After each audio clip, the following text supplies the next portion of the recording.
right, ladies and gentlemen, we are live on NWF Forward. John McCann, he may or may not be coming in here. I don't know. He's got some issues, but we'll see. He may show up. Might even have some other guys show up in his place potentially. I'm not going to say anything unless he shows up, but we'll see. But I do have Wes Danger waiting in the wings, and we're going to get him on here. He's our special guest, and we're going to talk all about him, and that's what the show is going to be about today. But you always have me, guys. You know, I'm always here. So unlike Johnny Boy, we'll have to talk to him, see what's going on with his situation. I do want to remind our Instagram viewers, though, this quick before I bring in West. And that is very simple. If you're watching us on Instagram, you need to switch over to youtube.com/NWFWrestling/live. That'll take you right to our live stream if you want typed all that. Otherwise, just go to youtube.com and just type in NWF Wrestling, get onto our channel, and the live link should be right on the front page of the channel, and get into our YouTube live stream, because if you comment over here on Instagram, I can't see it. The comments don't come in. So you wanna hook up with us on YouTube. So and besides, the stream on Instagram only goes for 60 minutes and it'll stop. So we're already 5 minutes in, so we only got another less than 55 minutes on Instagram, then it'll stop anyway. And so you won't want to miss anything. So make sure you come over to YouTube and join us over here. And if you get over to YouTube, give us a like, subscribe. That all helps us out. And then we can see you over here. So I'll be reminding everybody of this as we go for the Instagram viewers, just to switch over to YouTube if you can. So, and again, if you comment on Instagram, I can't see it right now, folks, because it doesn't come into our normal feed. So that's that. So, like I said, I got Wes Danger. We're going to bring him in, and maybe we might have another guy coming on who you're all familiar with. We'll see if he shows up, if he can get his connection to work. We'll see. So for now, let's get Wes in here, and we're going to start talking to him, and we'll go from there. So let me add him in. All right, Wes Danger. Welcome in, West. Yo. Or Westy, right? Westy. Yeah, call me Westy. Westy, yeah. So, yeah, it's great to have you. Welcome into our NWF Forward podcast. Yeah, thank you, mate. I appreciate it. Oh, it's great. I love talking to guys getting started in the business. Not necessarily if you're a kid or not a kid. I just like, people getting new into the wrestling business. But in your case, you started when you were really young. Yeah, I started when I was 7. So I've done it. I've just turned 18, so I've done it for 11 years now. Yeah, 7 years old. And so now, when you started at 7, where did you start? I mean, how did this all happen at 7 years old? The most I can remember from when I started, I think I've been a wrestling fan for years. Like, I found it on TV as a kid, and I used to wrestle on the street and backyard wrestling with my mates. Mm-hmm. And then my mum, she found one that was doing kids classes at PCW in Preston. So I started doing that. That's how I started, and just fell in love with it. And so there was a specific. So that's the thing I've noticed with my very first guest I had was Sub Force Arnie in England, and he was 7. He started when he was 7, and this kid at the time when I had him on about last year, he was 9 years old at this time, and he's doing superplexes and all sorts of stuff. Yeah, you can't stop him. Like, but the thing is, though, in England, you guys always start young. Like, it's always been that way with wrestling, it seems. Like, it's the best way, I think. Like, you start young, you've got so many years. Like, better than starting like 30. Well, and it's happening more and more now everywhere else. Like other even here in the United States, I have affiliations with different leagues that I have their guests come on, and they're starting young now too. They do kids classes, and but what I'm saying is England's always ahead of the curve when it comes to that stuff. Like, it's always tend to start out. I mean, you've been doing it for. I mean, it's been what, 10 years? Almost 11 now. 11 years, and they were doing it back then. I mean, I know. got really lucky because there wasn't a lot of kids wrestling from where I was from. So it's so lucky to get that, though. It started my career off completely. And so from there you went from that then to how like kind of explain where you went then from there when you first started. When I was doing the kids classes, I was doing that for just ages while I was doing my Taekwondo on the side. So I started Taekwondo when I was 3. Okay. And stopped when I was about 15. So I did it all between then, and I slowly started getting so much better at Taekwondo than wrestling. So I was still wrestling, you know, every weekend, but my taekwondo went to like next level. Like I've never lost. I was winning every fight. To the point where I got tryouts for GB. So I went and fought for them a couple of times, which was class. And then I snapped my ankle in a fight, which brought me down and kind of brought me more focused into wrestling. After that happened, I was more like, okay, I won't do it. And then I started just pinging out emails to get shows and got really lucky and debuted at 15. So at 15 is when you actually made your debut then? Mm-hmm. And was that's one of the segments of the matches we're going to watch here when we do the watch line was with you and John, correct? Yeah, it was a funny old story. Like I wasn't even meant to be in a match. I was going for a seminar, and then they put me in the Rumble, and then I found out on the day I was in the 6-man tag, which was like being 15 and so eager to wrestle. It was the best news I've ever heard, and from there it's just gone everywhere. It's class. Well, I mean, you know, and it's funny how, you know, John McCann, I'm familiar with him from NIPW, and how it's funny how you two crossed paths, you know, a couple years ago like that. And what was that? Where was that where this match took place? So it was in a little town in Yorkshire called Beverley. Okay. Which is like 4-hour drive from where I live. So we traveled quite far for it. And we found out we were in a 6-man tag together. And the first thing I remember was like this Irish guy coming in with Subway, and all he had was just chicken. And he just like, all he had was just chicken. And I remember like, what? And we got unlucky because when we went out, nobody knew what they were doing. We were on straight after the interval. And I think we all spent way too much time talking to the crowd and setting things up that we went out there and nobody knew what was happening. I had no idea what was happening. And I just kept staying in the ring and just doing my stuff. It was good fun, but a good way to start my career, I think. Yeah.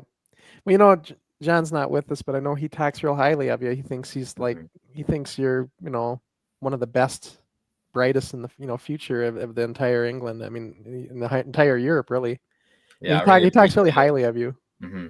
He really wanted to, you know, the fact that he's not here is a shock because he really wanted to be on this show with you. But he's just got something going on where he couldn't connect in, and we'll see if our other guest gets in.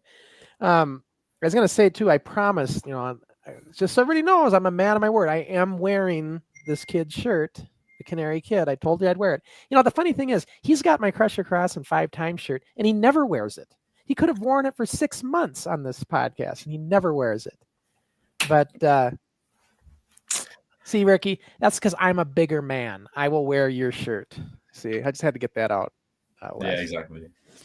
We go in and out of character, just so you know, on the show. So feel free to do so yourself if you end up talking about any of your opponents here. In fact, some of these, we got some comments. Let me bring in a few of these. Lisa, I don't want to butcher this, but is it Ari? Yeah, that's Lisa. She films at LWF. Well, she says, one of the best in the business. Bright future, this lad. My bestie Westie. Bestie Westie. I see what she's saying. Yeah, I give her shit all the time. Like I throw my jacket at her and just bully her. She's class though. She was a fan at first and then slowly started helping us out, and now she records everything and she's got her own Lisa cam. It's just everyone works at Lisa cam. It's class. Yeah. Really good at what she does. And then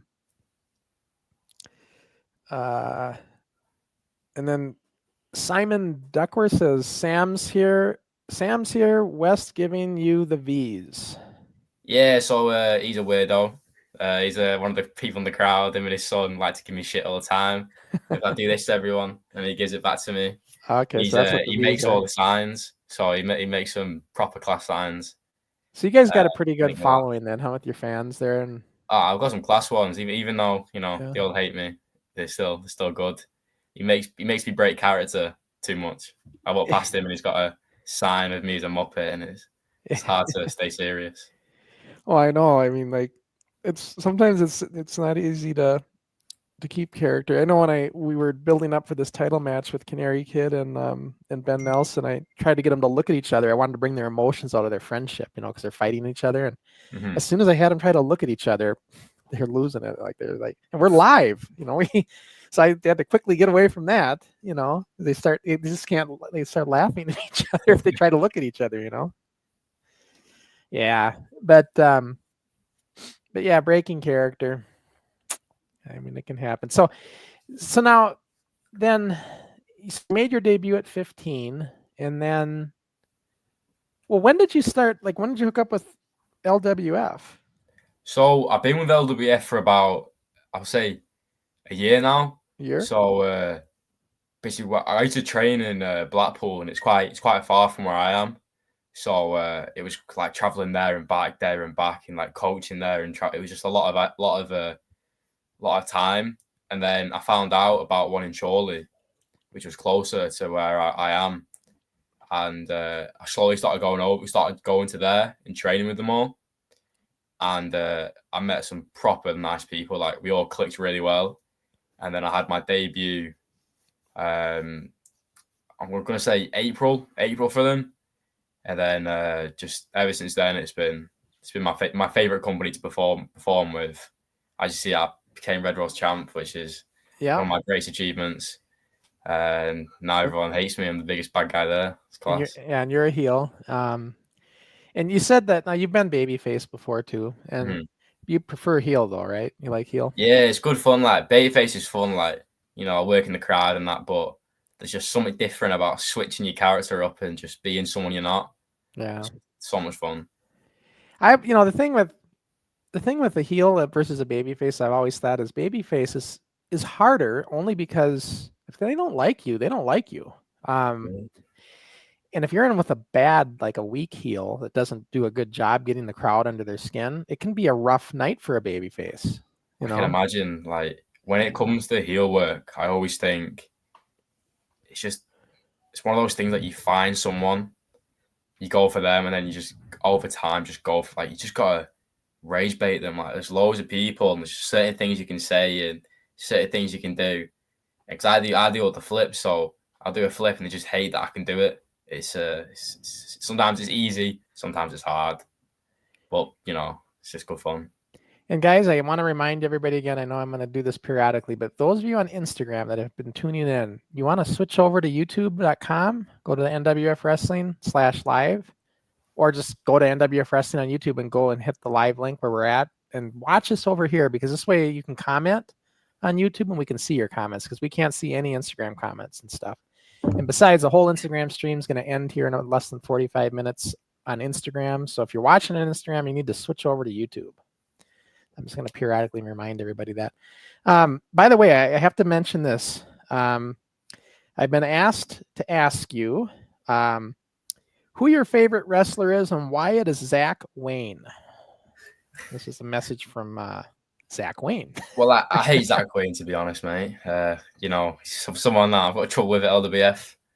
I'll sort him out soon, smash his head in. But to answer his question, my favorite wrestler is Finn Balor. So I've been a Finn Balor fan since his New Japan days. It was like, there was just something about him as a kid. It was just something that I saw, and I was like, that's now my favorite, and I've been a big Finn Balor fan ever since. Yeah, everybody, like, well, I guess who was your very first, like, who was it that got you interested in wrestling in the very beginning?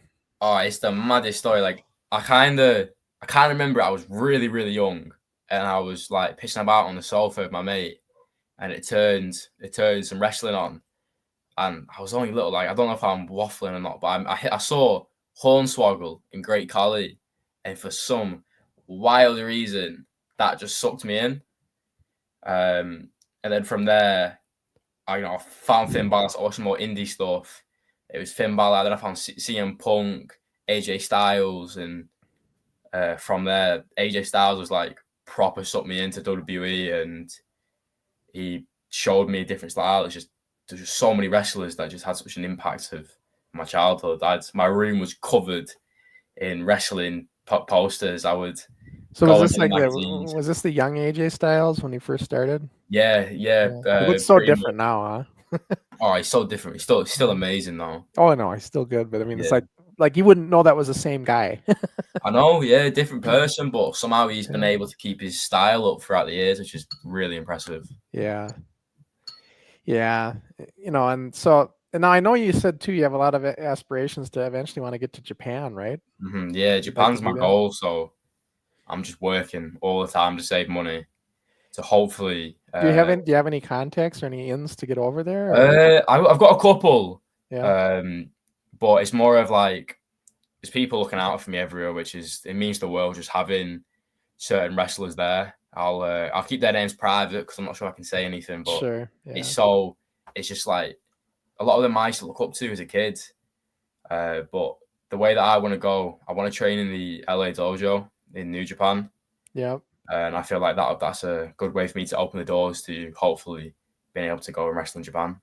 Right. Yeah. I mean, it's like I mean, that's of course everybody seems like they want to get there somehow if they can, right? That would be pretty cool stuff to get in Japan. Either that or I've also people always say they like to try to get down to Mexico and do some lucha libre with the Oh, it'd be amazing. yeah. But have you ever trained with any kind of lucha libre techniques? I know that up in NAPW they have a bit of it. And Not really. they I've have it then.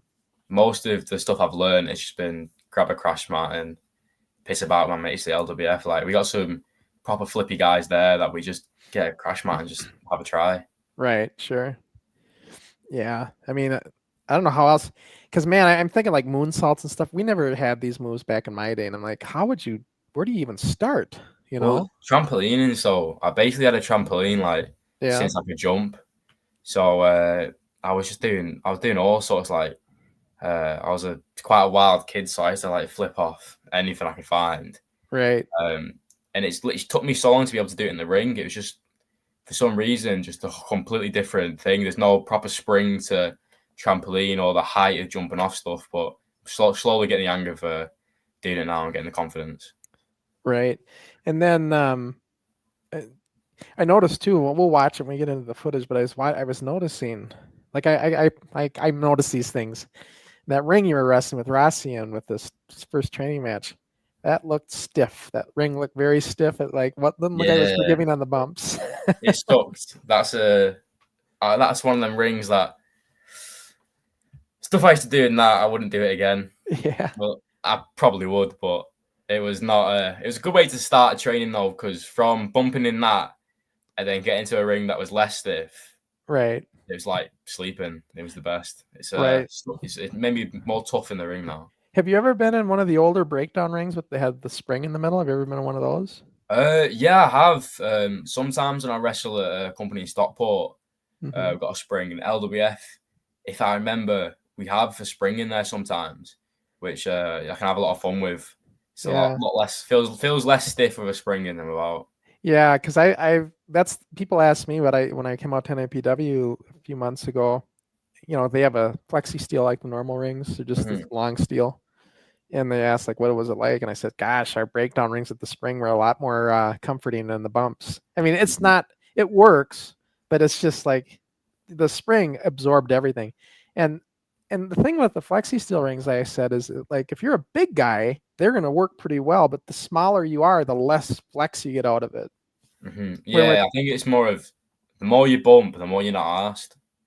So it's like from early on in my career, being that 15-year-old lad traveling to just random working man's clubs, I just get slammed, thrown about, like, because I was just trying to get out of doing little things. Like, I was like, I want to wrestle more people and try to get my name out there. So that kind of helped me to learn to bump properly, like actually properly, and to get used to just the pain of it. Sure. And it's just, I wouldn't change that start of my career for anything. When I went in there and bumped, for the first time in 30 some years, it wasn't a pain deal. I didn't feel the pain, but it just didn't have as much like flex, like absorption is all. But the pain part. Now, of course, I wasn't doing major intense bumps. I'm sure if you do some intense shit, it's going to hurt. Right. But I wasn't doing anything too major, but you know, that's the thing. After a while, and you know this, your body, you get callous to it. You know, you get Mhm. used to it. Now, we used to have kids come over in the neighborhood when we'd be training or practicing, and they'd be like, "Oh, you see this spring there? There's a spring under there. That doesn't hurt."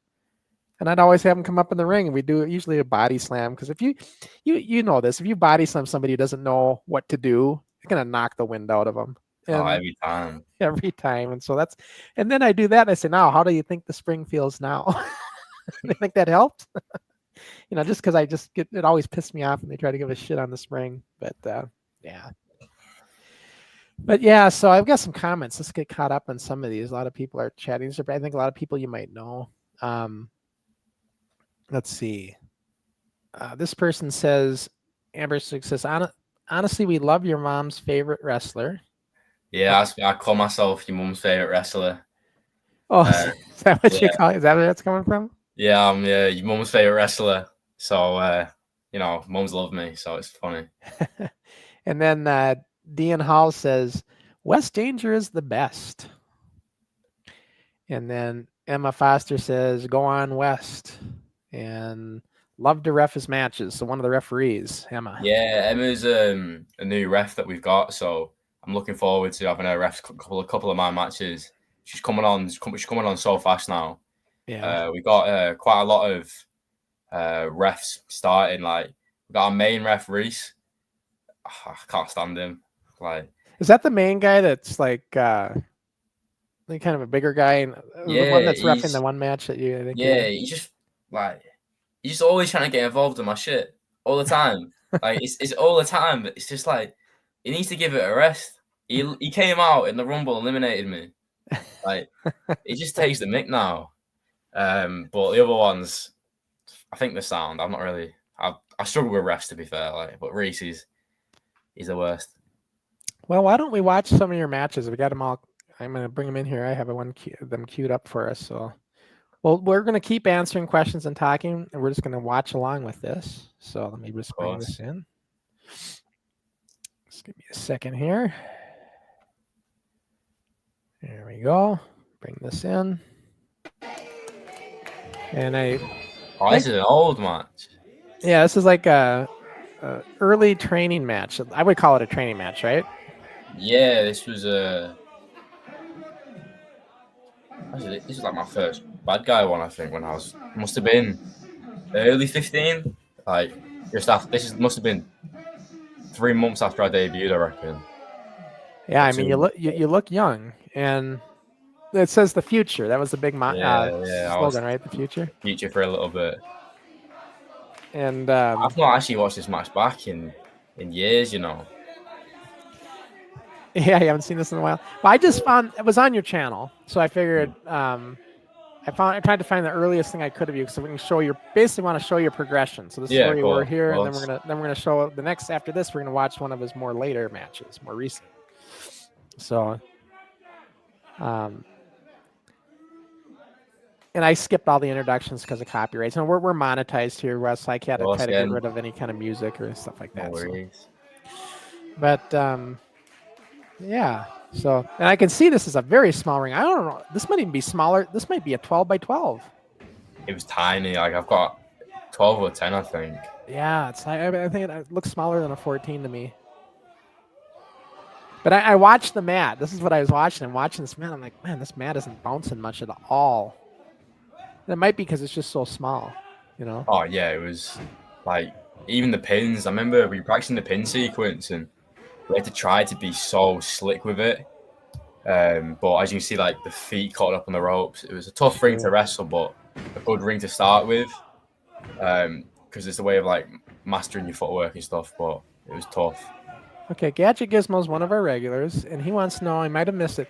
What is West Danger's age and weight at this match? So I think you said 15. Must have been 15, yeah. So I'm 18 now and about 155, 160. So back here, I must have been 120s, I would say, 130. 120, 130-ish. Like I was not hitting the gym and I think I was chefing back then. Like, no, I was still in school. So I must have been, just eating shit all the time. And then elbow. Yeah, I mean, you guys, like, I'm just watching it. Like, you're definitely getting hit hard, and they're not going easy on you at all. Ah, nah, I love getting hit hard. It's the best way to learn. Yeah. And those of you, while we're watching this, once again, I'm going to remind everybody, if you're on Instagram, switch over to YouTube so you can comment and chat with us, because I cannot see your chats in Instagram on our Instagram stream. I remember that drop kick. I completely forgot what the move was. It meant to be a double drop kick. I remember I got hit and I got a locked jaw for the first time in a match. Oh, really? I was used to getting locked jaws from fighting, but I would rarely get it in my matches. And I got it here. And I was so like with a lock jaw, like what do you mean? Like it just locks up on you? Just locks. Like you only hit it, it's like that. I couldn't feel it. I couldn't like clench my teeth down. I don't think I've ever had that happen. Wow. It's my fault. I completely forgot the spot. It made me a double drop kick, and I just stood there and just took it. Yeah, I've seen somebody in the comments say this too. Like, and they this person's asking, why do people call Wes noodles? What's that all about? Well, yeah, they call me broccoli head because of my haircut. Oh, because of the hair?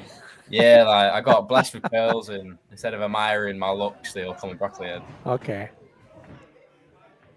That makes sense. And then, but yeah, I mean, this is that whole thing where you kick the leg and drop him on his ass. We never did that back in the day, but I like it. Everybody does it. Everybody does it today, right? That's good. My style was so much different. Like watching it back, it's like I'm my biggest critic. Like I'll watch a match back and I'll watch it 5 times and I'll be like, I hate this match.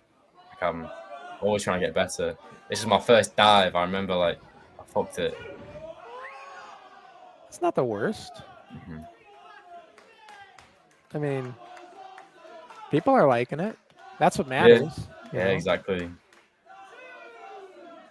You know, it's funny. You don't even look the same here with the hairdo and everything. It's like, yeah, you gotta look close to see that that's you. Yeah, I used to always cut my hair short.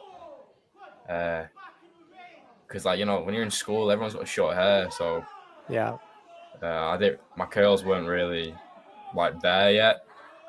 I got them as I got older. What is all that stuff on the tables? That's the raffle, I think, and just they do a raffle. Okay, saving money for the club and stuff to get a new unit. Cause I've seen they've got a new unit now. Sure. Suplex. Yeah, I mean, you guys go pretty much toe to toe with everything here. Well, he's judo, and I'm taekwondo, so we tried to incorporate both our martial arts backgrounds into the match, which is always fun. Yeah, my bumps were shocking back then. Like, oh. I know it's hard to watch your early stuff. Sometimes I understand. Yeah, but at least your early stuff, you were trained properly. Our early stuff, we had to self-train until I met Eddie Sharkey, so that was a bitch. I mean, that was not easy. Yeah. And then you find out, and then you think you know everything, and then you find out you don't. Yeah. That's why you've always got to be at a stage of like you're never going to be your best if you just got to keep improving. Yeah. If you think you're good enough, you're not. You got to go even further. You can't stop. I've always heard that like you're not as good as you think you are, and you're not as bad as you thought you were either. It's usually where you are. If you can't get comfortable. If you get comfortable, you're gonna be at the same position for the rest of your life. Yeah. Some other comments in here. Josh says, "Hello everyone. Wes Danger is one of the best wrestlers in the LWF right now." I'm the best. Thank you, Josh. And then Sky Sports says, "Wes, you have a really good stage presence at such an early age." And talking about this match. Yeah, it was a good match. Like, probably one of my favorites at this point in my career. Well, guys, it looks like we do have our special guest that's going to join in. I don't know if he could make it, but everybody knows who this is. We'll bring him on stage here with us as we watch your match. Canary Kid joining us from Canada. Salutations, NWF fans. The reason we all tune in every fortnight is here. I am here. The main host is back. And honestly, great to meet you, Wes. Good to see we're watching a great match here. Happy to be here, folks. Yeah, great to meet you too, mate. Oh, good. So, again, it's who are we saying here? It's Wes Danger, Rossi Roscoe, I'm assuming? Yeah. Yeah, early in my career, 15 years old. Oh, damn. That's about the time I was starting to come into wrestling as well. And I was just saying, Ricky, this ring looks even smaller than your 14-footer. I want to say this is a 12-footer. 12, yeah. It looks like it. I mean, it looks pretty small to me. Oh. I don't know if you can see it real well. I'm trying my best on a phone screen. It's so hard to see this, but yeah, it's tiny. Like one of those, probably the smallest ring I've ever wrestled. Is that like was that weird to try and like work with, or we just? Yeah, well, it was good to training for your footwork and everything, and it was one of the stiffest rings in the world. Oh yeah. But once you master like being able to move in this, it's so much easier when you're in a bigger ring. It was a dream starting to wrestle in bigger rings. Yeah, Ricky's talked about that as well. And their 14-footers, going from there to up, everybody kind of says the same thing, and I agree. Yeah, that was a big thing that we were always told. And the 14-foot we had was pretty stiff to start. It started getting better, but it was pretty stiff to start. So maybe it's the thing about small rings, just wasn't great. Was this a spring?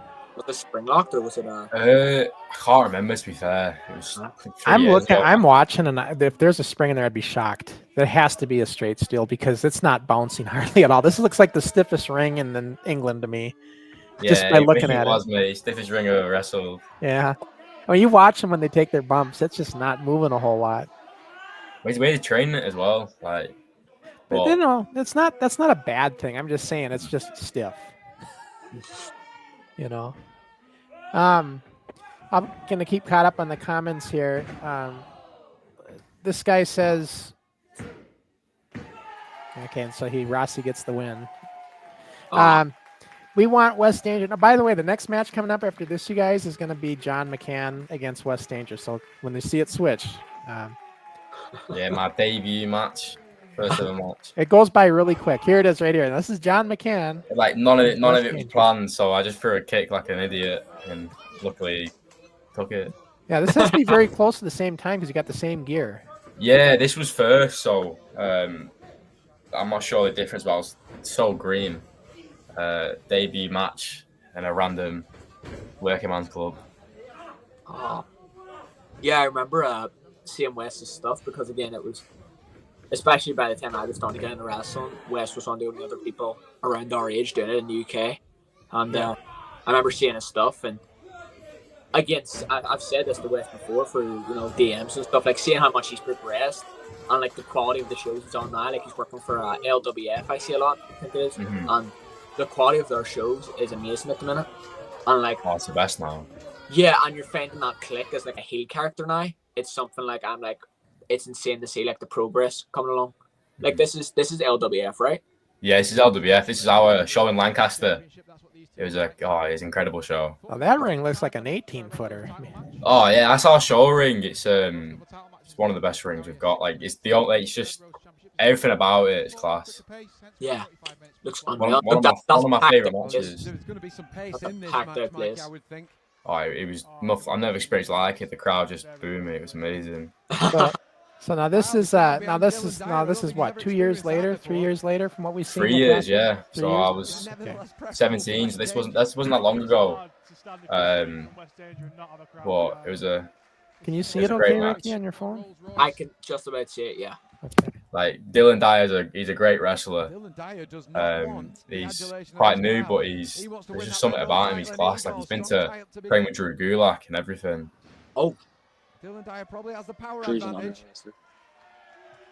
Now, are you a heel in this match?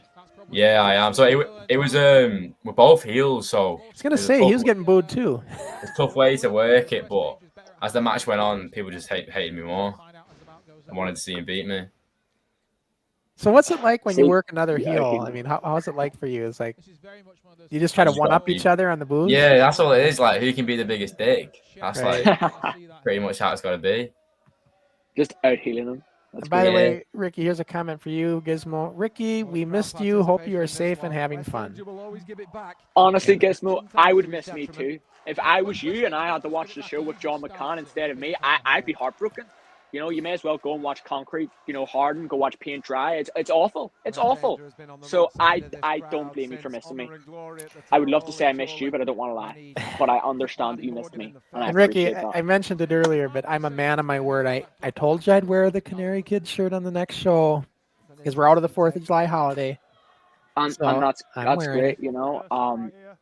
I feel like you should be holding a higher standard to yourself. Calling yourself a 5-time champ, you seem like a bit of a mark, but whatever works for you.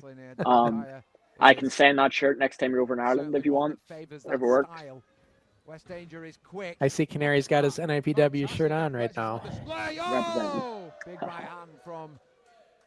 So the John, I was gonna call you John. Westy. He likes Westy. Yeah, Westy. I want to say, gosh, about 150, 160 maybe here. Yeah. So I put on a lot of weight since here. Yeah, I must have been 150, 40 maybe. Like I've just been eating well now. That's all it is. It's tough to eat food for once.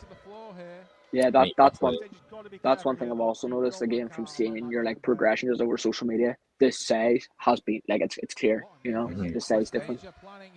Just like this, like seeing West Danger 2025 doesn't feel like I'm watching the same wrestler from 3 years ago. It feels like two different people completely. Oh yeah, I mean from the hair, just the appearance and everything, you know, and then the style, the wrestling style. Like, you just gotta surround yourself with just like good people. Like since I joined the LWF, I've improved so much because everyone's so supportive to you. And when it comes to like everyone just wants to see you do well, and you want to see them do well, and you just get improved that way. As long as you're around people who push you instead of put you down, you've got unlimited potential. Exactly, and that's again another thing I've noticed. Like from seeing your stuff, I noticed that, and this is no disrespect to any of the other promotions, but when I was watching your stuff, one thing that like was always like, that's the one thing that would be so much better for him, and it was just like the show quality that you were working with. And then as soon as I saw you getting on the LWF shows, which again I'd never heard of the LWF, I don't know if they're new or what, but I just started seeing you getting on them, and I was like, this is great. These are great quality, great production quality. Like everything was clicking there, and I was like, this is what he needed to progress to hit that hit up another level. And well, our owners are they're so smart. Like we've improved our shows so much in the past year. Like we're selling out like just so many, every show now selling out. We're doing like massive venues like these. We've got a proper fan base. It's like we've improved so much past year. It's incredible to watch, and I can already tell by next year we're going to be even bigger. And yeah, that venue itself, I'm looking at it and I'm like, that's a nice venue. Like that's a nice classic venue. I just like the look of it. Looks like I have a balcony and stuff. Yeah, we had a balcony, but we sadly couldn't jump off it. We were told off about that. So. Oh, you wanted to do that? Yeah, so I just stayed in the ring. ECW days here, huh? Yeah, it's just tempting, but you know, whether the boss says and if boss says I can't do it, I'm not gonna do it and get in trouble. And speaking of crazy days, I have something to talk about with you, and I don't know if we're gonna watch the match here, but it was an LWF match. And I didn't think you would survive what you did. You did the Leon Slater. You did the my corner died. And nobody caught you. You did it and just splat on the floor.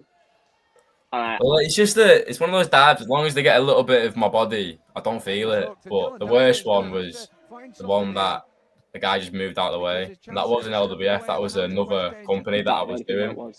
That's the one. Like that was a company close by, and I don't know what he was doing. He just turned around and sent me to hospital. Now, when you hit the floor, was there any padding? Nah, it's just wood. Just wood. That's brutal. The adrenaline takes over. You don't really. Yeah, you don't feel it at the time, but you probably felt it after the next day, I'm sure. DDT out of absolutely nothing from Dyer. I love spiking. Spiking's like class. It's always a really sick sale. Oh, it's so good.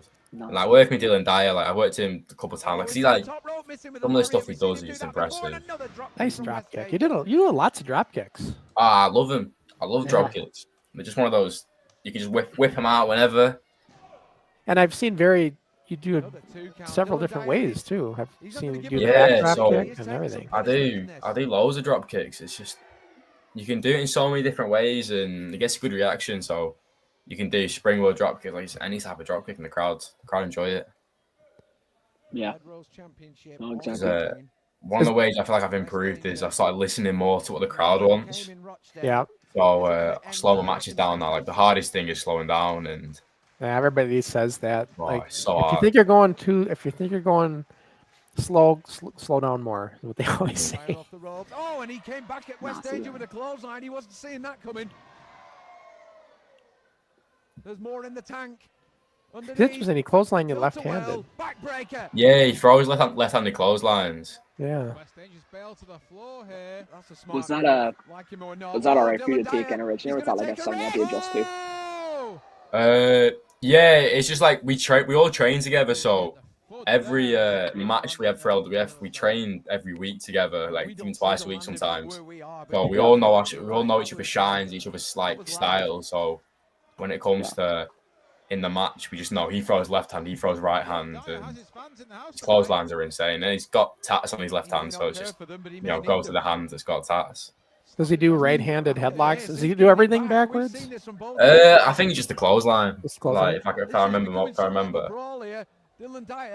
I didn't know this, but I learned that like in Lucha Libre the American style, headlocks are different. Yeah, I've heard about that as well. Yeah. Must be tricky to like learn the other style.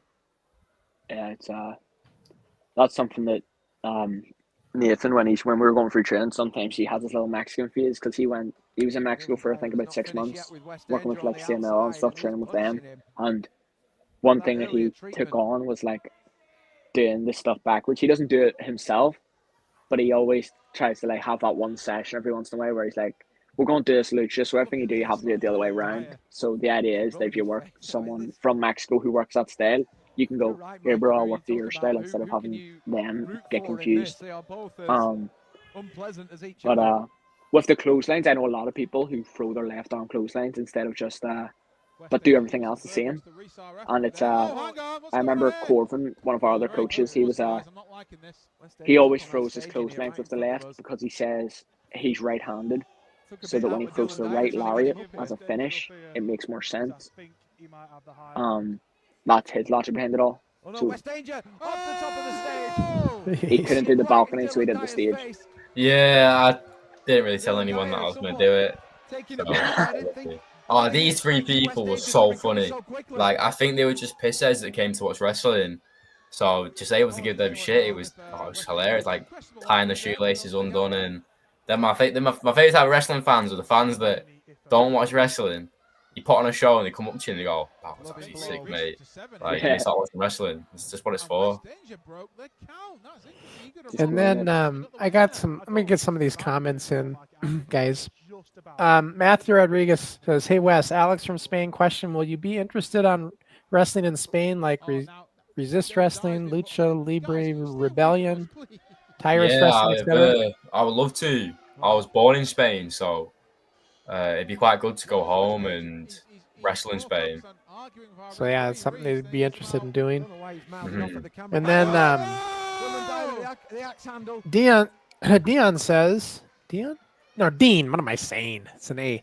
Dean says, "Can't wait to see you at Champers Hall West. Hope you make history being the longest Red Rose, so the longest reigning Red Rose champion. Is that what you're going for?" Yeah, so if I win on Saturday, I become the longest reigning Red Rose champ because the guy I'm facing Clash, he currently holds the record, and I'm basically like 3 days off it. So yeah, so you have a record just like Ricky. Ricky always boasts that he's the longest reigning NIPW junior champion. I am, and West knows himself. Records of championships, it's no easy feat. And another feat I have as a champion is that I'm the only ever NWF champion, never to lose. Just saying, I've never ever lost. Also, he's got another record. He's the only NWF champion to never defend the belt yet, as well. we're getting that right. We're getting that. I've been talking to my agent. I've been talking to NIPW management. I have been trying to find the best match possible, the most competitive match I can find, and we're working on it.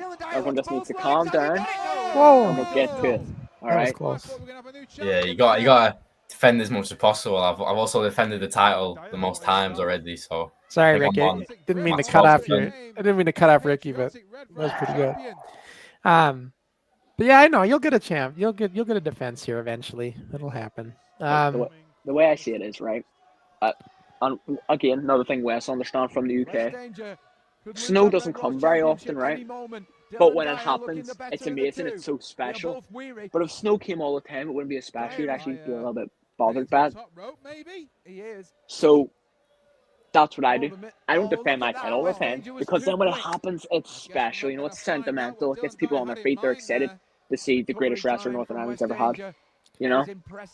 And then Damien says, Damien's one of our regulars, Crusher, looks like you need to help Westy with his, oh, he's got your nickname there, Westy. Needs to help Westy with his drop kick. His last one in this match was not near as high as Canary Kid's drop kick versus Ben Nelson in their title match. That's not compared. All right. Yeah, we don't need to compare. But look, I don't know. Somebody like West who's been doing this as long as he has, there's probably not a lot I can help him with. But well, I'm always here to learn, but my drop kicks have definitely got better since this match. This was must have been April. It's hard to keep track sometimes of when they were. And then Matthews, this is an interesting comment too. I'll bring. Before I talk about that, go ahead, Rick. I don't want to cut you off. What are you gonna say? Quite time to learn how to zip it. But what I was saying was, when it comes to the drop kick, it's not fair, you know, to compare me and Wes. There's some great, for example, with football, there's some amazing football players out there, but it's not fair to compare them all to Messi. That's how I see it. But, you know, there's some things that Wes can do that I can't do. Like, I couldn't do that or I'd break my neck. But try it, mate. Just try it. Like, it's a lot easier than it looks. I one time in training, actually, I did do the Undertaker tope, and I was able to do it, but just the talk is something I always think, oh, well, I don't know. Well, part of it too, and honestly, Ricky, to get out of character for a second, where you guys train at, it's hard to do some of that kind of stuff just because they don't have the room. Especially in a show, if they're having a show there, they have the crowd so tight. It would be difficult. It'd be difficult. Malone and stuff like that. Unless you go to a more bigger venue, you know. Yeah, I've got a problem. Like, a lot of my moves, like my flips wise, I don't train them. So my corner dive, the first time I ever did it was on a show. I know that's the most stupid thing ever. I like how you're taking your time here. You're really selling this. Yeah, you know, it's just like crowd love it. So yeah, when you're gonna go off the top rope, give it time. Let it develop. Let people know you're going off the top rope. Let me get to that comment I was going to bring in. So, it's Matthew Rodriguez. There's a question like for both of you. Canary Kid and West, you wrestled in Rumble matches in UK. How do you prepare for a Rumble match backstage with the number entry, the eliminations, and etc.? And also, did you tape study past Rumble matches before you went into the Rumble match? That's what they're asking. From my perspective, anyway, I'll give my perspective first. Every Rumble match that I've had, because again, every Rumble match I've had has been in Northern Ireland, apart from one, and I'll get on the other one. But the ones in Ireland that I've been in, respectfully, are always an absolute cluster. Like, it's not a bad match, but it's just like, it's nothing to write home about. There's no real planning. Anyway, the ones that I've been in, they're always just like they're just always kind of just there to be the Rumble match. But I did one in Portugal, and it was an amazing match. I would say it was an amazing Rumble match, and it's because we sat down and had a meeting beforehand, and they were like, here's what we want. We want this story being told from this person. This person's doing this. This person's coming in at this number. Eliminating this person, and you're getting eliminated. It was so well planned. It was very complex planning, but like little things that I was like, this is funny. The crowd got into it, like, because there were stories for every person.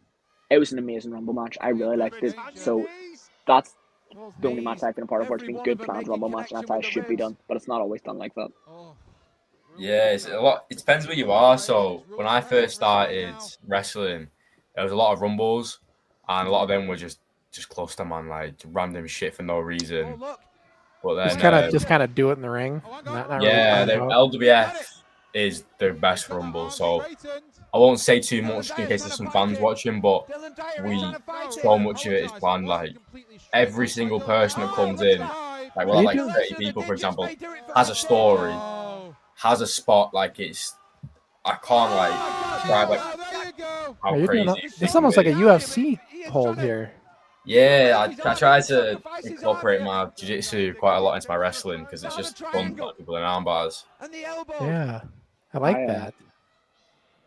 I always respect, and I love when I see wrestlers who do it like this. I always respect when I see people incorporate stuff like jiu-jitsu into pro wrestling, because I did jiu-jitsu before. I'm not extremely strenuous. I was no superstar when it came to jiu-jitsu, but I've always just loved it since. I've always just enjoyed watching it and respected it, and I don't think it's done enough in wrestling. I feel like when people chain and when people grapple, they don't make it like it's an actual, like, as if you're actually rolling in jiu-jitsu or some shit, like stuff like that. I'm like, that would be fun to see. Exactly. So it's sexy and stuff like this. It's just like there's certain things like to make it look real, just a bit of jiu-jitsu every now and again. Like I wrestled a guy called Sam K, and he's got one arm, but he's a black belt in Brazilian jiu-jitsu. So it was one of my favorite matches. Like it was one of my recent ones, and we just did some rolls. It was good fun. Crowd loved it. Oh, this sucked so bad. Going for a superplex? Yeah, mate, it sucked so bad. Most devastating moves in wrestling to slam someone from the top rope all the way down to the mat. Owen. It's the second time I've taken it. The first time I took it, we did it off the top onto someone on the ground, and mate, like that's good fun. It's fun, but like he's so strong. You're up there, and then you're like you're taking a big move, and you can't be asked to take it. You're like, oh, and I don't know, I'm in the sky, and then I'm crashing down. You have no control. Yeah. He's so safe though. Like he's proper safe when it comes to it. Well, that's what you love. You love when you're in the ring with someone who can. They're not too safe to the point where everything looks soft. They're like weak and doesn't look believable. But when they can make their stuff look unreal and you don't feel a thing, or it's safe and you're not in danger, it's amazing. It's unreal. Here's the question, you guys. Connor Hall says, Westy, if you could give one piece of advice to someone who wants to become a wrestler, what would it be? One piece of advice. Don't give up. Like, you've got to think, like, you're not going to be amazing today, but if you start today, think about what you're going to be in 6 months' time. It's just, all it takes is just confidence and just be where you need to be. And it just it's going to take time. Like, there's some wrestlers who don't become good until the 30s, until the 40s. Like, if you start today, you'll be a better person in 6 months. You just got to give it time and just work your ass off. Now, I got to say, my counts were fast, Ricky. I agree on this, but this guy's going a bit slow. Yeah, it's Reese, isn't it? I've been telling you, man. This guy's, he's always like getting involved. This is the ref you're talking about? Yeah, it's Reese, man. Like, look at him. What's he doing? Like, he just gets involved for no reason, little muppet. Like, I'm sick of him now. Like, see what I mean? Like, what do you think? He's just like getting involved in. Now, I gotta say, my ref bump was better. I gotta say, your ref bump was awful. My ref bump was good. Ricky says I pre-bumped. That's bullshit. You pre-bumped it, and you stuttered. There's no pre-bump at all. Ricky just hit me in the face. And now look at him cheating. Like, I know about bad guys, but like, chill out. Oh, here comes a metal chair. It's like, is it kind of like a code of thieves kind of thing? Like you don't cheat against another cheater. Yeah, pretty much. Yeah, the referee's still down like a slug. Look at him laying down and letting me get hit with a chair. Yep, he's just like sleeping on there in the corner. There's no way he got hit down hard. I would have said to you guys, well, he's easy, isn't it? What'd you do? I missed him. Yeah, I missed. Yeah, I've got all the powers. It is right in the eyes of. I've missed Reese like 3 times. Just gets involved. DDT him on the chair. Is that what it's gonna be? Nah, mate, Brainbuster. Brainbuster. Oh, one Ben hit me. Ben hit me, crush. Brutal. The chair that Dylan Dyer himself brought into the ring. Brainbuster onto that. And then look at him just laying down. Like, come on, bro, get up. Oh, he barely came to life there, didn't he? He's only doing it because I'm winning now. Like, he's just pretending I didn't touch you. How did you? Sophie wants to know how did you think of your name, West Danger? How'd that come about? So I was playing 2K as a kid. Like, I always wanted West to be my start of my name because I was called Westy throughout my whole career, school and mates of Westy. And I called myself West Mysterio for 4 years because I was a big Rey Mysterio fan. And I was just pissing about on 2K and Danger came up, and it just kind of just sounded good to be part of both of them. So I chose West Danger and stuck with it. Mm. And then Damien was just clarifying, just trying to point out Crusher helped Ricky greatly improve his drop kick. No, that's true. So I figured a session or two with Crusher would help Westy. Well, look, I'd love to help Westy. If we ever cross paths, I'd surely go my over stuff God. with them. Of course, Yeah, I could. I'll come down to Northern Ireland, mate. Like, I'm not always in North. You know, if you ever get over to the States, that's where You I'd don't wanna do normally that. be. You don't want to go to the States with this buffoon. Who wants to go to the States? Who wants to do that? See, I go to the best place actually you can do instead of having to go to the States, and that's Canada. You know, the better part of North America. But the thing is, right? We need to clear something up, right? Because Crusher used to clear it up all the time, and I've recently stopped. Crusher did not help me fix my drop kick. I helped me fix my drop kick. I didn't even look at Crusher stuff to fix my drop kick. All Crusher did was make me insecure of my drop kick, so then I went and fixed it. He didn't actually help me at all. He just said, "Oh, you're not doing it right. You're not doing it right. You're not doing it right." Well, you guys, the proof's in the pudding in this situation. There's not much you can say there. You can say that, but by the way, I see you got that title right there on the side of him there. And where's your title, Wes? I know you got your Red Rose Championship there somewhere. My Red Rose title. You're making us go band for band here with titles, okay? Yeah, title, yeah. Yeah, so the LWF Red Rose title. It's beautiful. Beauty. I've had it for 6 months now. Won it in January. Almost killed myself to win it, going through the table and, you know, almost dying. But I think I'm on 12 defenses now. 12 defenses, which is the record for the belt. And when I beat Clash, because he's a bit of a muppet, I'll be the longest reigning Red Rose champion, and won't be losing it anytime soon. And then, you know, it's cool. Like yours is unique. It's got the red strap. Ricky's got the blue strap. So you guys got like unique titles in that. They're different, right? The whole thing of the Red Rose is because Lancashire is the Red Rose. That's like the whole thing of it. So it's a beautiful belt though. Like being my first title I've ever won. I'm glad it was with LWF. Nice it's a beautiful one. Now here's the thing though, right? Crush, I'm going to give people context, especially for the American viewers who are kind of clueless. You know, West Danger doesn't hate it. He comes out with the jacket. West is actually a Man City fan. Yeah. You know, he wears his blue with pride.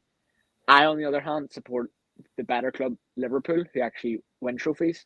And I'm stuck with the blue, and he has the red. We don't talk shit on a podcast, lad. Enough of that. Yeah, like you can say all you want, mate, but you got lucky this season. It's gonna you know, we were going easy, innit? We just didn't want to win it this year. You guys got to be talking about soccer, not football. Yeah, we're talking about football. We're talking about American pigskin here, so we're not going to understand. Yeah, mate. Yeah, sure. Talking about football, yeah. Football, mate. Actual football. But you know, West, it must have been good being in a so loud place when you're wrestling for once, considering you don't get that much when you're at the Etihad, huh? You gotta understand, Wes. You're a prick, lad. When you're with Canary, he doesn't, nothing controls his mouth. He just runs with it. So you just gotta. But yeah, well, it's my fault, isn't it? Like we were class, and then I started wearing the jacket, and then we were shit. So. Here's a question for both you guys from Matthew Rodriguez, Weston Canary. Are you waiting to do a ladder match in the future or a TLC match in the UK Indies? And how will you prepare for that match? And what match will tape study for the ladder match? So are you guys interested in ladder match or TLC? Where did this come from? Is this in the dirt sheets? Where did West Danger Canary Kid TLC match come from? Well, yeah, you know why? I know why, because there was a ladder out there in that match. There's a ladder. Oh yeah, there was a ladder. Yeah, we had a TLC match that show, which was like the scariest thing I've ever watched. But I want a ladder match so bad, like any sort of stipulation with ladders, because just they just want to jump off one. Like most like the ladder matches, usually something up top you got to get, right? Something that's put my belt up there, innit? We've got 2 titles to work with, you know. Yeah. So, but no, I feel like again, I would personally love to, you know, put myself through the torture that is going through Lancashire, and have a ladder match against West. I would love that. But here's the thing: Word's not ready. He's not ready for it. He's maybe if you count your lucky stars, maybe put it on your Christmas list. Dear Santa, please let West Danger Canary Kid have a ladder match. It's all I want. Maybe it'll happen. I don't know if you deserve it, man. You never know, man. You never know. Once again, Canary Kid is sitting here trying to make these challenges and saying, but you're not ready for it. Ducking and dodging. Ducking and dodging, what's this kid does best, West? I got to just say. Oh, yeah, called agility. Called agility. And what I didn't duck was the title match. By the way, did I talk to you guys about the title match? I don't know if you've noticed, but I'm the NWF World Heavyweight Champion. In case anyone didn't see it, I am the World Heavyweight Champion at the minute, and I'm currently kicking it up in this beautiful 100-acre penthouse in glorious Canada. I can't complain. Life's great. It's a champion life. I'm sure Wes can understand. Obviously, he has to deal with Lancashire instead of beautiful Canada. I understand, but it's great for the most part, and he can agree. Yeah, sounds good, mate. But you're ducking. Simple. Defend your title, mate. It's funny. All right, so the education system in Lancashire is just as bad as the States. I'm not the duck kid. I'm the canary kid. It's a different thing. I understand the misinterpretation. Maybe that's where supporting City came along. A lack of education. It makes sense, But whatever you works, you call me the duck if that's who you want. You quack like a duck. I mean, I can see where he gets the confusion, but I'd always call him the chicken kid, Wes, if you want to call him something, because he ducks and dodges. But sounds like it, man. I should defend my belt. But week in, week out. Just like I'll beat everyone. I'll beat everyone now. So well, you have pinned John. Wes can actually come out here and say I beat John McCann because he did. 15 as well. 15. I mean, I beat John McCann. I beat John. Yeah, but didn't John beat you like 6 times? That's not relevant. that was the old me. It's the new me. It's different, okay? And West defends his title a lot, and I give him that credit. But the way I see it is that makes West, back to the weather analogy, West is just like rain, isn't he? It just happens a lot, and you're like, he's defending again. Meanwhile, when I defend, people come from all over the world. We had people from the States coming to see me, fight for this championship, have the best match probably NFPW's ever seen. Because what I am the snow of pro wrestling, and people are just getting used to that. Obviously in Canada it doesn't hit the same, but because snow's here all the time. In glorious Canada, I don't know about Lancashire, but glorious Canada right now, it's great, in case you're wondering. And by the way, here's a question for Westy. I'm going to get this in before it rolls away and I miss it. Wes, is your finisher a nod to Will Ospreay, aka the Hidden Blade? Oh yeah, obviously, mate. Hidden Blade's a sick move. Like, I've started using it. It's like mixed between the 450 Hidden Blade. It's like it's just so much fun, man. Like, it took me like when I first did it was just shit. Like, but over time in training, just go do it. If you get it crisp, it just looks like knock them out. Yeah, it's nasty. Perfect. I love it. And then Archer says, I've got a question for Ricky. This is my first time watching, and I'm wondering how he came up with the name Canary Kid. It's what do they mean by that? It's Kira? I don't know. Super fans, I guess. I don't know. But look, here's what it is. The Canary Kid stemmed from, and I've told this story so many times, so for the diehard fans of me who have my name tattooed in their chest, you can sit for a second, take a break. But the Canary Kid stemmed because it was Nathan Hoyt's idea, really, the name. It was Rey Mysterio, as Wes mentioned before, one of the best to ever do it. Again, a smaller wrestler. I was a smaller wrestler. When I was 14, Nathan was like, when Rey Mysterio first started wrestling, he went by the Hummingbird. And Nathan was just like, so what about the Canary Kid? Don't know where that came from his head. Slight autism or something. It's just creativity. He thought of it. And here we are. And the Canary Kid, he just told me that and said, do what you want with it. And I have done a lot with it. It is a very, very complex character that's changed a lot over the years. It went from just being the 14-year-old who could wrestle to now taking a lot of inspiration from glam rock of the 70s and stuff. Coming out with my amazing jackets that people like Crush don't really understand. Coming out with my amazing shades that is peak fashion. coming from the person who's wearing his shirt, and he has my 5-time champ shirt that he could wear so many times, and he never does. He puts it on his dartboard. Is what he does. And my aim's amazing. You know, maybe that's what's next for me. Maybe I could be the darts champion because I'm winning everything else. And right now, one of the best darts players is a United fan. So maybe we need a scouser to come along and actually show him how it's done. Let me tell you a funny story, Wes. When I came out to Northern Ireland and I met Canary Kid in person, it wasn't this. He was respectful. He was polite. He didn't lip off because he knew better. I can imagine me. He was in my grip. He was in my range. I could have grabbed him. None of this came out of his mouth.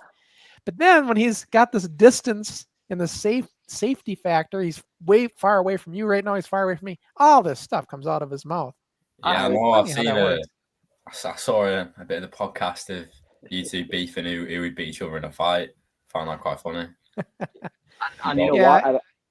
Obviously, because unless again I get Lancashire, it's the other side of the world. It's like living under a rock already. But if you didn't know, I ended up winning that match that happened between me and Ben. So I've already slapped the bake off one person with an audacious haircut, and I'll do it again. With all due respect. But Wes, I always ask this question every guest we have when it comes up to whole Ricky dodges Crusher. Like I love to bring up this question. Curiosity.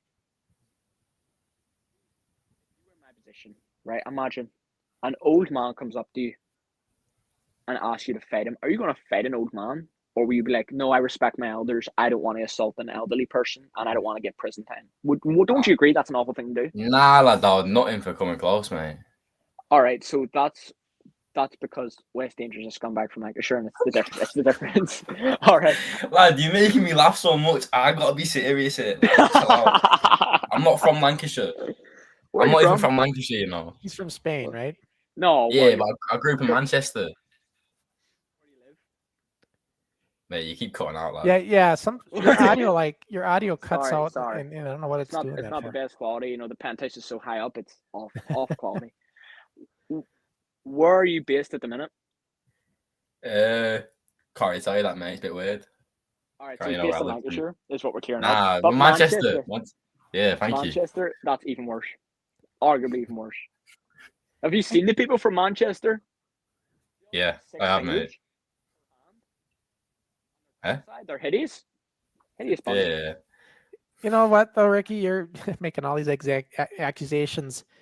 He talks out of both sides of his mouth. He says, I'm not going to beat up an old man. But then he says, I don't want to get in the ring with Crusher. Didn't think he could still go. All this, he says all this stuff. I was like, so we don't know what we're getting from here. But let me get come up in the comments before they go rolling away. Yeah, get rid of this one. So Sports Video says Crusher and West. So Canary, you can listen for a second. Is it normal to have 12 title defenses in just 6 months? Well, shit. In our day, I'd have 4 title defenses in one show. So it's like, I don't know what they do now. I mean, like, is it normal, West? Well, for me it is, yeah, not for most people. Like, out of all the champions we've got at the company, like they're all lazy, to be honest. Like, if you look at any of them, I talk the talk and I say I'm the greatest champion in this company, and I'm not lying, am I? My stats don't lie. That match we just watched doesn't lie. I know. I'll defend it against anyone. Like, I beat everyone, especially Party Boy. He keeps saying he beat me twice, which makes no sense. Every time I see the lad, he's like, "Oh, I beat you twice." How? I beat him 5 times. What's he waffling about? Like, I've still got it. How have you beat me? He's like, yeah. Right. I was pinning the guy you pinned. Like, what? Just behave. I get where you're coming from. I have the exact same thing for people who don't know. Jordan Nelson, Ben's big brother. In case people didn't know, by the way, I've slapped the bake off both sides of the family. I've embarrassed the entire name. I'm the real Mr. Nelson. I'm their daddy. I'm Daddy Nelson over here. But when I wrestled Jordan Nelson in his first ever championship match, when I was the junior heavyweight champion. By the way, if people don't know, I was the longest ever NIPW junior heavyweight champion. I'm tied, but I'm longest ever. And we had our match, and can you believe that the referee got knocked down, and me in an attempt to check on the referee got wiped out, and Ben tried to get Jordan to hit me with a chair after Jordan had tried to pin me, by the way, and the ref was down 1, 2, 3, but the ref didn't count it, so it doesn't count, does it? And afterwards, people tried to say that I lost. I didn't lose. I won. Call me crazy. But if I still had the championship after the match, it means I won. Correct? Just saying. No, I'm just saying this is the same Canary. Just so you know, Wes, this was the same Canary kid that got hit with the crutch by that same Nelson, one of them Nelson brothers. And what does he do? He puts his tail between his legs and runs out of the match and lets the match go on without him. Does that sound like a fighting champion to you, West? Nah, to be fair, lad. No, you don't run. You don't leave the match. Here's how it is. You're fighting it. I left the match. I am not a sausage, but I left the match. I left the match for my own safety. There was rabid inbred fans attacking me from the crowd, like Ben Nelson, who'd paid to see me because I'm his hero. And with all due respect, me and Ben are on good terms now. He's an absolute puss who came up from Hemi with a crutch because he has a wee wonky knee. Again, from inbreeding, it makes sense. They're from Bangor. It's an inbreed in place. It's normal. I completely respect that Ben and his cousin have a really close relationship. It's okay. But the fact is, he still attacked me with a crutch. I wasn't going to stand there and get attacked by inbreds. Look, West, again, you're from Manchester, sorry. Well, born in Spain, lived in Manchester, you know. You've been surrounded by inbreds your whole life. You know how it feels to get attacked. It's a scary thing. Yeah, I know what you mean. Yeah. It's scary stuff, but you just fight back, innit? Or just... I don't attack, but it's fortunate. That's the thing about me. I like to see myself as, honestly, to be real, like I kind of see myself as the second coming of Jesus. Jesus showed mercy on those less fortunate, and that's what I do. You know, I'm kind of similar. We have a similar thing going. You better hope you are the second coming of Jesus, because when I come back out there, I'm not going to be nice anymore. And you know something? He told you Canary says, I don't want to hurt an old man. Well, guess what? I don't mind hurting you. So you better be fighting back, or so you're just going to get walloped in that ring with me. I'm just saying. That's okay. If you really want to do this, we can do it. As long as I can contact the local authorities, make them aware of what's going to happen. And if I can find out when talking to my personal lawyer, which I have, if that's okay and I can get away with it, then sure, Crush, if you want, I can embarrass you and cave your skull in. If that's what you want, I'll do it. But I don't see a point. It's not what you need to do right now. You have your own thing. You and John McCann have your own thing going on. You want to fight John McCann, go ahead. As I've said before, I'm gold, and Crush going for silver like John McCann makes sense. Oh yeah, you're gold, but that, you know what I am? I'm platinum. I'm You're above gray, both like the of hairs you. on your head. I'm above all of you, and experienced, right, West? Experience goes a long ways. Yeah, it does, mate. Yeah, but just gotta watch out, innit? Like, oh yeah, you gotta watch out. Look, I've seen guys like this guy down here. I've seen his type many times. He thinks he's invincible. He thinks he's good. He thinks he's the best. An absolute stud. Is that what you've seen? Yeah, sexy ass, everything else. Listen here. Whoa! I will kick. Comment on my ass, huh? That's what your comments. That's your comments on Instagram. I will kick his ass. What the only thing there is, it's not that. You talk about my ass again? No, it's not sexy ass. It should be. You're talking about my ass a third time, Crush. It's been like 30 seconds. Calm down. But yeah, kids. The only thing here is the only thing about his ass we got to talk about is it's going to get kicked, and that's that. Hang on a second here. Where was I in the comment? Oh, yeah. The old man's lost. I don't want to lose it because there was a good. Oh yeah, this is a good comment. So, Canary Kid is a good at talking. Yes, he is obviously. But Westy puts up the action and keeps the LWF Red Rose Championship with the rightful owner. You know what? At least he knows it, but she spelled my name wrong, so. Yeah, so if you're gonna glaze, all right, if you're gonna you want to do it and spell it right. And first off, another thing I have to say here, Amber Love, you're in your 20s and you're using Snapchat filters. Grow up. You absolute tool. Jesus, get that comment out of here. And then here, this is like a loaded question. So like, let's just start with these one at a time. Who is your mentor in wrestling? My mentor. I've got loads, to be fair. Like, at the moment,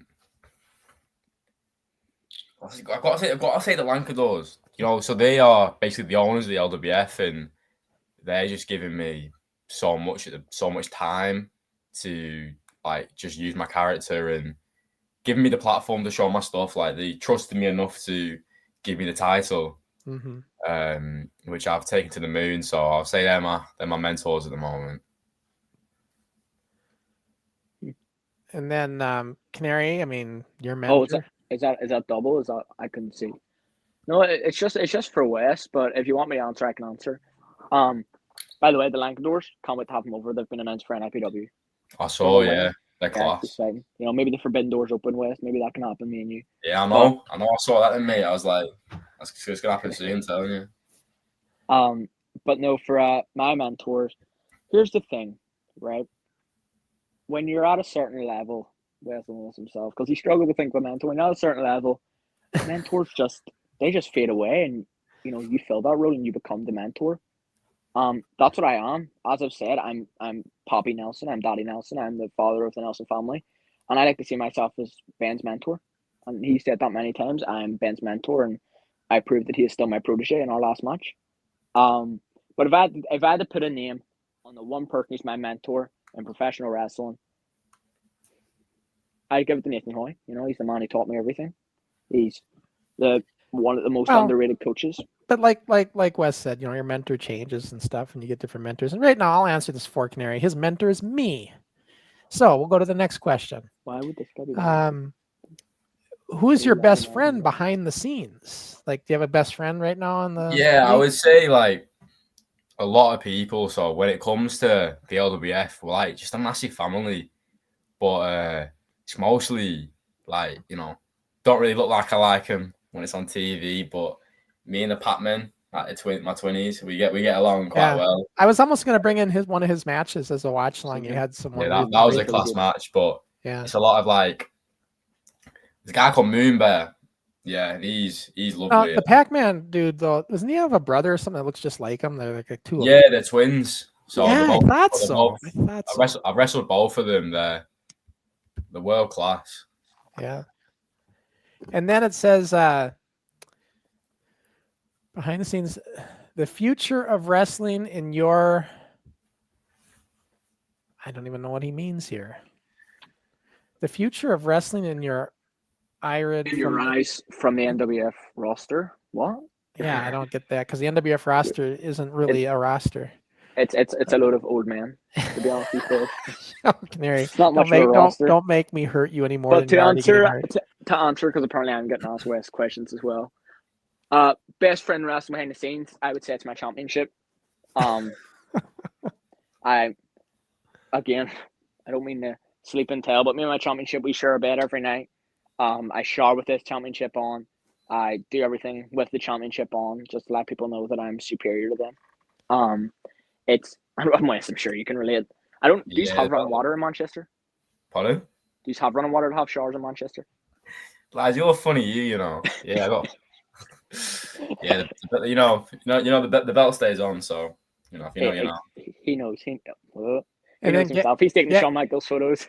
Gadget Gizmo says, Wes beat John. I knew I liked Wes. We talked about that. This Gizmo guy gets it, you know. He gets it. He does get it, doesn't he? I didn't miss him. But he's right. You know, Wes beat John. I beat John. You know, me and you have something in common with. Gizmo's a G. And, you know, and John wants a match with Crusher real bad. Well, I'll beat John too. So it'll be a trifecta. That's the thing about John. He realized he can't beat the current future of the UK scene like myself and West. And instead he's going to washed up pensioners who are 2 years off a nursing home and decided, that'll make me look good. He was a 5-time champ in the 80s before my mum was even a thought. So here, I'll cave his skull in and it'll make me look fast, won't it? Absolute tool. Yeah, we'll see about that. You just keep talking and keep quacking away there, Canary, and you're going to find yourself in a world of heat yourself. Here, look, listen here.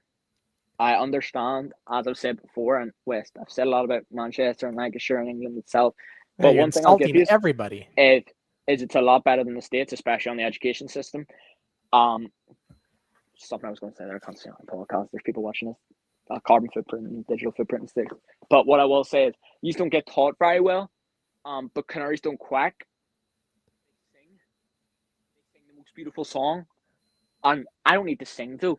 I perform the most beautiful matches with my most beautiful championship. You know? That's what I do. Perhaps we're still waiting to see, but we'll see how you sing with that championship. Yeah, see, Canary doesn't like it when I'm here because I can talk just like he can, and I can bring it right back to him. Yeah, He's I not. can talk. Canary's Yeah, not used to that. He's used to talking. being able to have his way. But, Yeehaw! I can talk just now, like a canary. Wes, does that sound like me? Oh, hell no. Nah, Hell your no. voice is a little bit higher than that. Yeah, it's something like that, isn't it? So he says, okay, here's one. Sophia wants to know, Wes Danger, who would you like to wrestle before you retire? Like, if there was somebody you want to have a match with. Oh, mate, there's so many. Like, I just found out AJ Styles is going. Like, I had like 4 more years to get him, but it's gotta be like Osprey's like the main one because he turns people into stars. Finn Balor because he's one of my favorite wrestlers. But someone that I think I would have an insane match with is JD Madonna from Judgment Day. I feel like there's just something. Our styles are clash. Like when he was Jordan Devlin, it was just nice to watch that. I think that would be an insane match. Me and him could have. And then Dean says we want to see West and Canary fight. Well, you never know. That might happen. I mean, John and West cross paths at some point. So, look, if you really want to see the match, here's what I asked everyone to do. Right, go to nwf.com, go to the website. And all you have to do is go to the store and buy as much of my shirts as possible. And maybe I'll think about it. And then Connor says, Westy, I would pay to watch you have a TLC match with Canary Kid. Why is this? Mate, money talks, lads. So, money talks, you talk to the companies and we'll have that TLC match. Yeah, I'm sure I can get my agents, my staff, my people to have a talk with the LWF or see what's happening. And then if they can afford me, because championship adds up the price. It's I ain't cheap, but if they can afford me, then maybe I'll do a TLC match. We'll think about it. Yeah, he's probably worth like a $5. Look at me, I know the slang. Hey Canary, how do you say pounds? What's the slang you guys have? A quid? That's great. What is he talking about? A squid? Quid? A quid? Okay. You don't know what a quid is? No, I know what a quid is. He's just trying to be funny. What the slang was the other day in DMs? I was saying I don't know what Canary's talking about. He wanted to know what the slang is for cash in America, and I was trying to explain it. It's bucks. I never asked people that. I've always knew that. I've always knew that. Who doesn't know that? Because America shoves everything in everyone's face. Look what we do. No. And then Sports Talk, if I can get this in without him quacking away with his or tweeting. Another thing I call him Wes is Tweety Bird. Today, Junior, hurry up. Matt, both Crusher and Ricky are wearing shirts that have meaning to them. What shirt are you wearing, and what does it like? Yeah, it says Brian. Like, is that anything? Your shirt? Oh yeah, it's Brian Danielson. Oh, Brian Danielson. Okay. Yeah, I look up to him so much. All we can see is just the Brian part. Oh, my bad, lad. Yeah. Brian Danielson. Sure. Yep. Yeah, I went to All In last year, and so I was able to see him live, and I thought he's gonna retire. I remember when he was Daniel Bryan, when he retired, I watched it. I stayed up to watch it as a kid. Yeah. I just cried. I remember my mum came in being like, "Why are you awake?" And I'm just crying my eyes out to some random guy.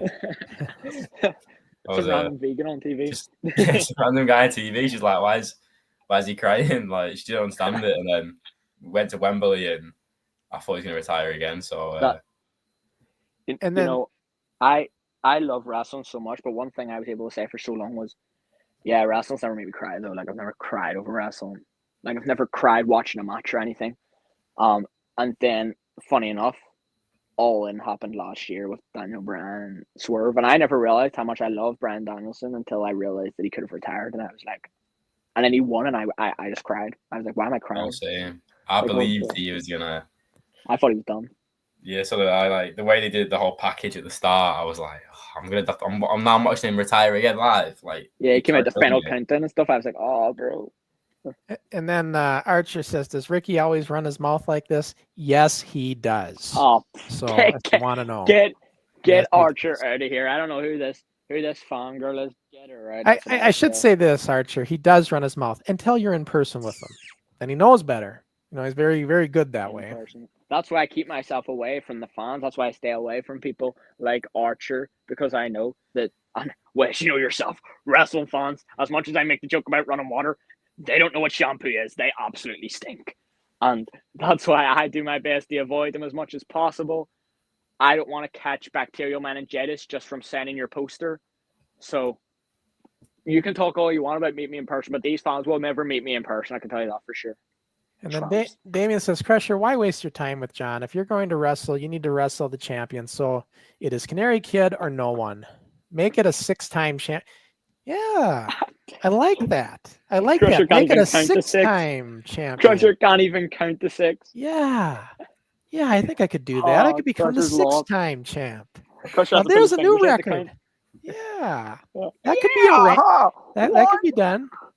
2. See, Canary? I know 5. I failed in Did 10 you and 5 ever times. did I you ever lost in 5 think, times.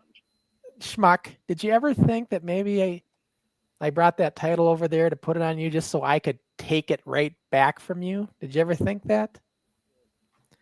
So there's always Here we that. see, Crusher's not in the stock markets recently, because what he would know there is that's a terrible investment to make, to put the title on me and assume you're going to take it off me, because this championship, I'm thinking about actually getting it like surgically attached to me, because it may as well be. It's not going to leave me, so may as well just keep it on me. Well, when you defend the championship, hopefully, you know what I'd like to see. Maybe you should go against. Maybe we do title for title. NWF World Title for the LWF Red Rose Championship. You seem like a nice guy, lad, but easy. It's like you seem to talk a lot of shit in it, but like, yeah, he's good at running his mouth. I'm not losing that title anytime soon. That's funny. Here's a fun fact about the Canary Kid. I have a lot of estates, right? As you can see, I'm kicking it up, and by the way, my 100-acre penthouse, in case you didn't know. I have another penthouse here in Canada. I have cottages. I have homes in Ireland. I have the Lions Den, which I like to consider my home. I have Ben's mother's bedroom. I basically live there. I'm his daddy. I run him. And of course, another place seems to be West Danger's Head. I'm kicking it up in there rent-free. I don't know if you guys have to pay rent in Manchester. I don't know how the system works over there. But I can tell you this. Right now, I'm currently sitting not just in this penthouse, but also in a Manchester studio apartment, which is West Danger's small little head. I'm in there. You know what, like Wes? swimwear. I'll hold You them. love chatting shit. Like, oh my days. I was gonna say, you are good at it though. You actually are good at it, but I'll smash your head in, mate. Simple. Wes, no, I'll hold them. You hit them. Yeah, see, we'll take that's care of what you this. should have to do. You should have to do 2-on-1, and you know what would happen? It still wouldn't work, because the NWF champ is the NWF champ for a reason. It's not just West Danger and Crusher Crossen against me. It's 2 schmucks against me and my gorgeous baby girl, the championship. And that's what's going to happen. You'll get embarrassed. You'll get humbled. You'll get destroyed. You'll get put in your arses. And you'll find out why I am Daddy Nelson. Daddy Nelson. Who's Nelson? I'm so confused. You Ben Nelson. Ben Nelson. I don't know him either. He's not really well known. I understand. He's the schmuck I beat for this title. I'm his daddy these days. I'm Jordan Nelson's his brother, and I beat him too. I do want to remind everybody, though, that in that match, Canary Kid ended up clotheslining me, knocking me out of the action, and I missed the 3 count. That belt wouldn't be there if I didn't miss that 3 count. Womp womp. Just saying. Cry me a river. That's what I say. Cry me a river. Because here's how it is. I'm gonna put it straight for you. It's all right. Let me put it straight. The only reason Ben got the upper hand on me was because I was too busy checking on this old paraplegic man lying on the floor. I thought he was in a coma. He was lying there, arms together. I thought he was going through something. I thought I would check on him. I was checking. I was asking people, does anyone have medication for this old man? Is anyone a doctor? All from one clothesline, by the way, and he thinks he can take me. He was wiped out for ages, and that's why Ben got the upper hand on me for a bit. And yeah, cute, he got his little thing. But last time I checked, Crusher, you made a count, and I kicked out. And just like we said about the Jordan Nelson thing, I kicked out. I have the championship. C'est la vie, it's over. Done with the discussion. Wes, what do you think? You think you could take Canary Kid for that belt? Yeah, mate. Like, simple. You're so silly goose. You know, and the thing is, I'd love to see that myself. If I didn't want to take it from him myself. Just get it booked, innit? But we just book it and make it happen. But yeah, mate. Look, easy guy, give me the money. Come down. I kick your boy's head in. I leave. Simple. Look, I like to speak in metaphors because I understand there's people who are simple-minded. Just like Jesus, I speak in metaphors, I speak in stories, right? And here's me putting it on. Here's me putting it straight. West, if we fought for your championship, I would take that belt off your waist the same way Ben Nelson's mum takes the belt off my waist. All right? That's how it would go. It would be a quick slip off. I didn't know anyone could remove the belt that quick, by the way. Mrs. Nelson, Amanda, you're talented. I would whip that belt off your waist quicker than you could say, hey ho, Crusher Crossen 5-10. That's what I'm and that's money, by the way. Can someone count how fast that is? It's pretty fast. Not Crusher, he can't count, as we've realized. You know, where's all this hate coming from? Why weren't you like this when I was in person? That's what I want to know. You want to know why? Because in person I had more important things to worry about. I had an NWF Championship match coming up. I had constant publicity to do. You know, I was going to say you know how it is with. You don't know how it's like being me, but I'm assuming you know how it is. Like, it's kind of like me being like, who's like a superstar these days? You know what? It's kind of like me being Kendrick Lamar and you being someone like G-Eazy or something. Like, you know how it feels to be a wee bit famous. My levels. But I had constant people coming over to me. I had to do press conferences. I had to go to different like local stores and show my championship to the less fortunate children who I have told maybe one day if you follow your dreams. I didn't say they could be like me. I said like Ben Nelson because they're not going to be like me realistically. I had a lot of stuff to do. Crusher, you were on the bottom of my list of priorities as usual. I have more important things to worry about. Busy man, you know. West, any comments? Yeah. I think he's full of shit, mate. Like, I'm hearing all these things and like press conferences and going to stores and that, but we lying for, lad. Like, it's not. I'm not lying. I have press conferences. I went to stores. I went to Nando's. I went to Greg's. I had to go to loads of different places to show these less fortunate kids my championship. A certain referee, Jolene, had to take a photo of my championship and stuff because he'd never get one. He ended up having to retire because he lost his title match. I was with you in all these appearances. Yeah, you were my belt carrier. Yeah, it's not quite. You were a bitch boy then, mate. Yeah, he was a bitch. You can't like. I'm respecting you in. Like you both sound like sausages, but if you're going around being like, oh, I can do this, and you're just carrying his belt for him, man. You got to talk him, mate. You got to walk it. I wasn't carrying his belt. I just happened to be with him. Can I clear something up very quickly, Crusher, and then you can continue? I'm not a sausage. Yeah, he's a sausage lover. Listen, all I know, Canary, is you're going to have to start defending that belt. And we'll just see how long you can hold it. That's yet to be determined. And we'll see what happens with all of that. That'd be interesting. By the way, Archer says, I want to see West win against Canary Kid so bad. You would want to see that. You would want to see. That's probably in your search history. That probably isn't your search history. Canary Kid, half naked getting pinned to the ground. That probably isn't your weird, freaky ass search history, Archer.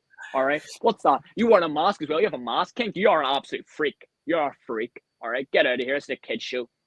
Inbred.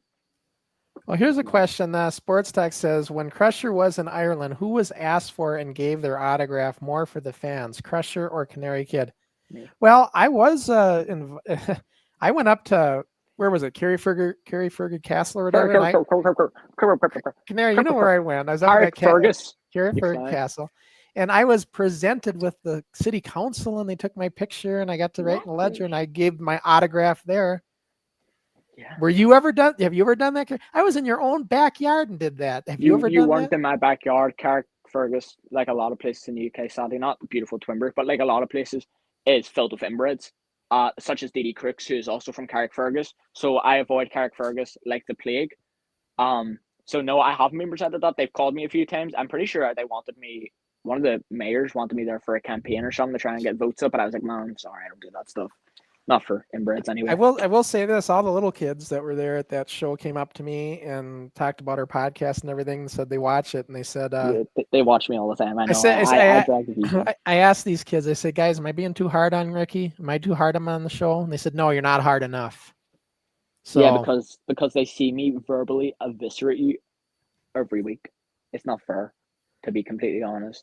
And to be on Chris, let's clear this up. You were the one asking me to sign stuff for you. Like I was signing all these like different things you wanted me to sign. You had like you showed up like one of those fans with like a big thick pile of pages being like, can you sign all these? I want to sell them on eBay. What will he think of I was next, like- West? What will he think of next in this Oh, one? mate, it's fucking like last night, innit? Why is my ass getting talked about so much? I know that this is the champ's ass. This is a great ass, right? And Wes, I can assure you, maybe just maybe, once I floor you for your championship, you can kiss my ass. That's what you can do. But it's not really appropriate. West, those are fighting words, you know. Those are Oh, fighting mate, words. see my ass, lad. Bloody hell, mate. One picture of my ass, man. Instagram goes crazy. Little bit weird you're talking about your ass, like, isn't it? A little bit Mate, weird. I love my ass. Everyone knows this. Yeah, you do look like you would love your ass. Yeah. You touch it all the time. You're do the you? one that comments on your own You ass. touch I it all don't. the time, do you, West? West doesn't. He loves his ass. He loves it. Look at this guy. He knows what he does. Watch that hand. It probably smells. This guy. I don't know, guys. This isn't the same Canary Kid again. Now, once he gets the belt, it all goes to his head. Can you believe this guy? I don't know. You don't want to know what she's saying about you. Here's a question, though, for Westy that I'm kind of curious myself. Do you sign many autographs at your matches? Do people ask for autographs these days? Is that a thing? Or is it more just wanting it pictures? happens more than you think. Like, usually when I'm taking the ring down, there's someone will come up and usually I have to sign my own face. Like, what do they have? Like a program or something, or a picture? Nah, they got an actual picture of my face, mate. It's Yeah, mad. I've seen that. They all wear his face. Yeah, but I'm really sorry, mate. In the UK, it's very late. Champion needs his sleep. They say it this late. Yeah, So, we're pretty much at the end of the show Yeah, the anyway. bedtime. So yeah, we kinda bedtime. get You to know how it is, mate. The gotta stay power fit. gets cut off at a certain time in Manchester. That's the thing. They could have the Yeah, control after 12 o'clock, I lose power. So All right, well, we'll wrap it up then. Yeah, we'll just wrap it up. I just got to talk about what's coming up on some shows quick. Let's see here, media assets. All right, so the next show that we're going to be, and by the way, this is Canary Kid winning the world title. In the So- flesh, yeah, in case you're wondering who's the champion. It's me. The next show I got coming up is Sunday with Keaton. He has a guest coming on. Oh, let me get rid of that comment. Screwing everything up.